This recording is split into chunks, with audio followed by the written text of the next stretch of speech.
Goeiemôre aan julle almal. Dis vandag die 13de Oktober. Dis maandag. Die week begin en nog steeds sit hier so lekker vars briesie in Pretoria van die reentjie wat geval het. Nie baie nie. Ek het so amper 5 uur by my huis gekry, maar nog steeds is dit 'n groot wonderwerk dat die Here vir ons nog steeds water gee.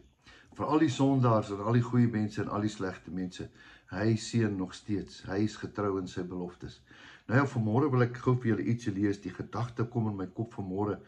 En ek dink, wat gaan ek lees vanmôre? En dan hier deur die nag kom die woord Daniel. Nee, ek gaan nie praat oor die leeukuil nie. Nee, ek gaan praat oor iets anders. Sommer hier vroeg aan Daniel 1, gaan ek gou vir julle lees 'n stukkie. En dan gaan ek by die punt kom. Is jy reg vir hom vandag, vir Daniel? Wat 'n man. Kom ons kyk gou 'n bietjie wat sê die woord van die Here. Die profeet Daniel, vers 1. In die 3de jaar van die regering van Jojakim, die koning van Juda, het Nebukadneser, die koning van Babel, na Jerusalem gekom en dit beleer. So hulle was die groot koninkryk gehad in Jerusalem, en daai tyd Israel, Palestina was 'n klein gedeeltetjie wat onder hulle geval het. Toe kom hy nou en hy vat nou hierdie plek sommer, val hy binne. En die Here het Jojakim, hoor mooi, en die Here het Jojakim, die koning van Juda, in sy hand gegee. Die Here het dit gedoen. Met 'n gedeelte van die voorwerpe van die huis van God het hy hulle na die stad Siniar gebring, in die huis van sy God, en die voorwerpe het hy in sy skatkis van sy God gebring. Daarop het die koning van Aspenas, die owerste van sy hofdieners, bevel gegee om uit die kinders van Israel, uit die koninklike slag, sowel as die edeles te bring. Nou gee hy opdrag dat julle moet vir my 'n paar manne bring.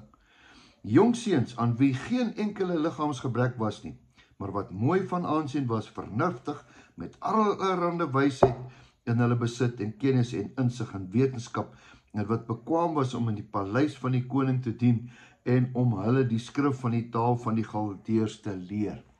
Hy het 4 manne het hy gekies, en die koning het vir hulle 'n daaglikse porsie bestem, en die spys van die koning, en vir hulle wyn wat hy gedrink het, sodat hulle so 3 jaar lank op te voed, sodat hulle aan die einde daarvan voor die koning kan dien. Die koning het 'n plan gehad.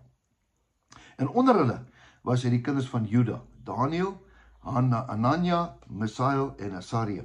Maar die koning van die hofdienaars het hulle ander name gegee. Daniel het hy Beltsassar genoem, Anania het hy Sadrag genoem, Misael het hy Mesach genoem, en Asaria het hy Abednego genoem.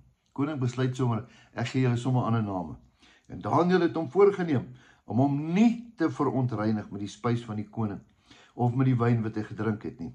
Daarom het hy die owerste van die hofdienaars vergunning gevra, dat hy hom nie hoef te verontreinig nie. Daniel staan vas. Hier kom 'n man. En God het aan Daniel guns en barmhartigheid verleen by die owerste van die hofdienaars. Hy het sy rug styf gemaak en sê, sorry meneer, ek gaan nie hierdie koning se kos eet nie. En die owerste van die hofdienaars het Daniel gesê, ek vrees my heer, die koning wat julle voedsel en drank vasgestel het, want waarom moet hy sien dat julle aangesigte meer vervalle is as die van die jongseuns wat in julle leeftyd is, sodat julle my hoof by die koning met skuld sou betaal? Maar Daniel het die bediende gesê, wat van die owerste van die hofdienaars, Daniel, Misael en Asaria aangestel het. Stel tog u dienaars vir 10 dae op die proef, hier kom hy, en laat hulle ons van die groente gee om te eet, en water om te drink. Laat daarna ons voorkoms en die voorkoms van die ander jongseuns, wat die spys van die koning geëet het, deur u besigtig word. Handel met u dienaars soos u bevinding dan sal wees. En hy het toe na hulle geluister in hierdie saak, en hulle 10 dae lank op die proef gestel. En aan die einde van die 10 dae, het hulle voorkoms beter gelyk, as hulle voller van vlees gelyk, as al die ander seuns, wat die spys van die koning geëet het. So het hulle dan die bediende, hulle spys en wyn, wat hulle moes drink, weggeneem, aan hulle groente gegee. En hierdie 4 jongseuns, vers 17, God het aan hulle wetenskap en verstand, en allerhande geskrifte en wysheid gegee, en ook het Daniel verstand gehad van allerhande gesigte en drome. Hierdie is vir my baie mooi, en eintlik wil ek praat met jong mense van vandag. Moenie saam met ander mense sommer net loop nie. Moenie net saam met die groep gaan. Moenie net saam met die, ag man, almal doen dit, nou doen ek dit. As hulle sê ons moet dit doen, ons doen dit. Weet julle wat, partykeer moet jy as 'n jong mens moet jy sê nee. Hier binnekant sê iets vir jou. Nee, don't do it. Kyk 'n bietjie vir Daniël. Hy het reguit vir die koning gesê, koning, ek eet nie jou kos nie. Wie sal dit durf om dit te sê? Weet jy hoekom? Want hy het geweet wat hy weet.